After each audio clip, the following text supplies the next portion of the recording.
अपनी आंखें बंद कर ली, दोनों हाथ अपनी आंखों पर रख लिए।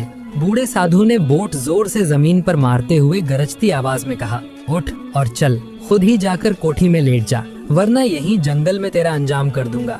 अनीता ने धड़कते दिल के साथ आहिस्ता आहिस्ता अपने हाथ आंखों से हटाए और कांपती आवाज में कहा, तुम समझते हो तुम्हारे पास साधु की वर्दी है, इसलिए जो चाहो कर सकते हो, लेकिन याद रखना जुल्म कभी देर पा नहीं होता। बूढ़े साधु के चेहरे पर तंजिया मुस्कान फैल गई। बड़ी बहादुरी के लेक्चर दे रही है, लेकिन आज ये बातें तेरे किसी काम नहीं आएंगी। अचानक बूढ़ा साधु बोला, ऐसे नहीं मानेगी, ये रस्सी लाओ।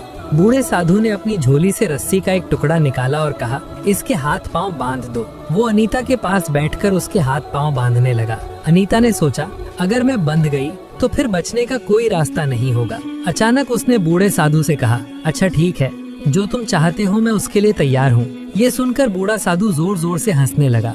फिर वो अनीता के करीब आया और घूरते हुए बोला, शाबाश, अगर पहले ही मान जाती तो मुझे इतना कुछ तुम्हारे साथ नहीं करना पड़ता। बूढ़े साधु के करीब आते ही जैसे वो वारफ्ता में हार मान चुकी हो।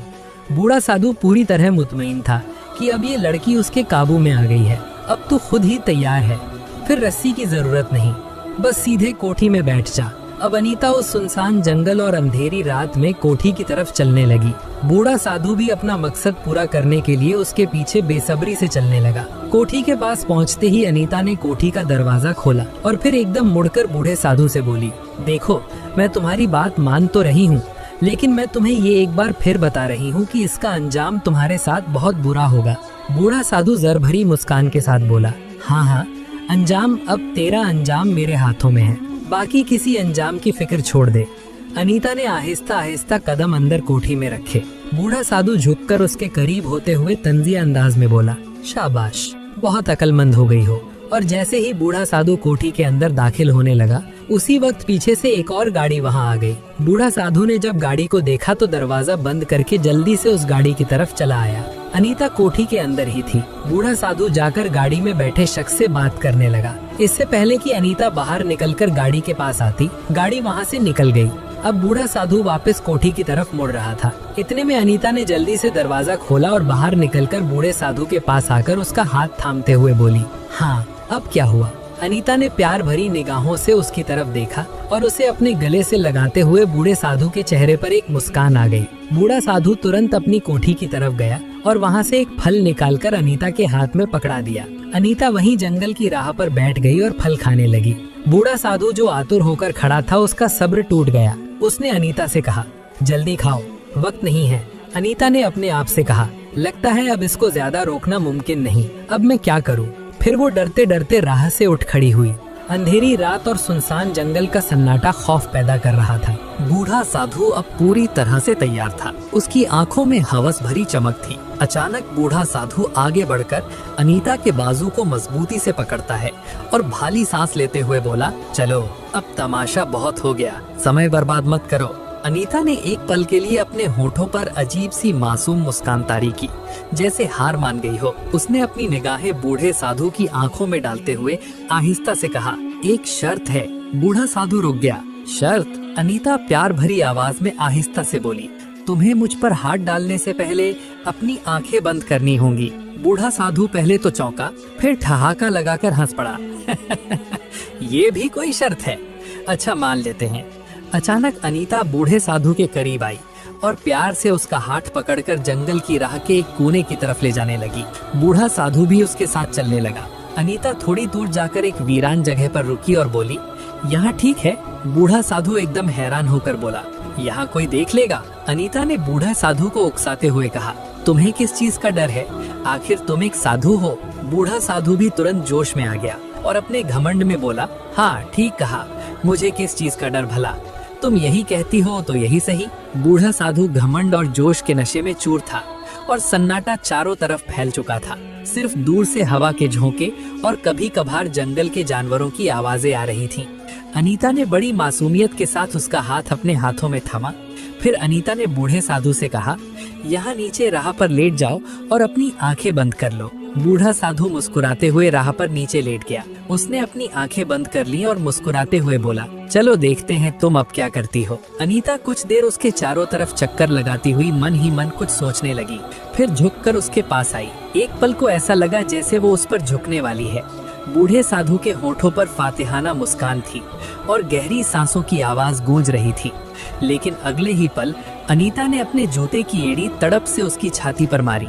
बूढ़ा साधु तड़प कर आंखें खोल देता है, लेकिन तब तक अनीता उसकी लाठी खींच चुकी थी। बूढ़ा साधु उठकर वही राह के बीच बैठ गया और बोला, ये क्या धोखा किया तुमने मेरे साथ। उसी वक्त अनीता को ख्याल आया कि उसका काम अभी पूरा नहीं हुआ है। वो अपने चेहरे पर हल्की मुस्कान लाती हुई बूढ़े साधु के करीब आकर बैठ गई और लाठी उसके हाथ में थमाते हुए प्यार भरी निगाहों से उसकी आंखों में देखते हुए बोली, मैं तुम्हें बस ये दिखाना चाहती थी कि अगर मैं भागना चाहूँ तो भाग सकती हूँ, लेकिन अब मेरी मर्जी है, मैं खुद इसके लिए तैयार हूँ। ये सुनकर बूढ़े साधु के चेहरे पर फिर से मुस्कान आ गई और वो अनीता को अपने गले से लगाने लगा। अनीता ने कहा, एक मिनट, पहले मुझे ये बताओ, क्या तुम वाकई में इतने ताकतवर साधु हो और जो चाहो वो कर सकते हो? बूढ़ा साधु ने घमंड भरे लहजे में कहा। हाँ। अनीता ने अचानक बूढ़े साधु का हाथ पकड़ा और उसे कोठी की तरफ ले जाने लगी। बूढ़ा साधु हैरान होकर ये सब देखने लगा। चलते चलते वो दोनों कोठी के पास पहुँचे। अब उस सुनसान जंगल में रात का आखिरी पहर था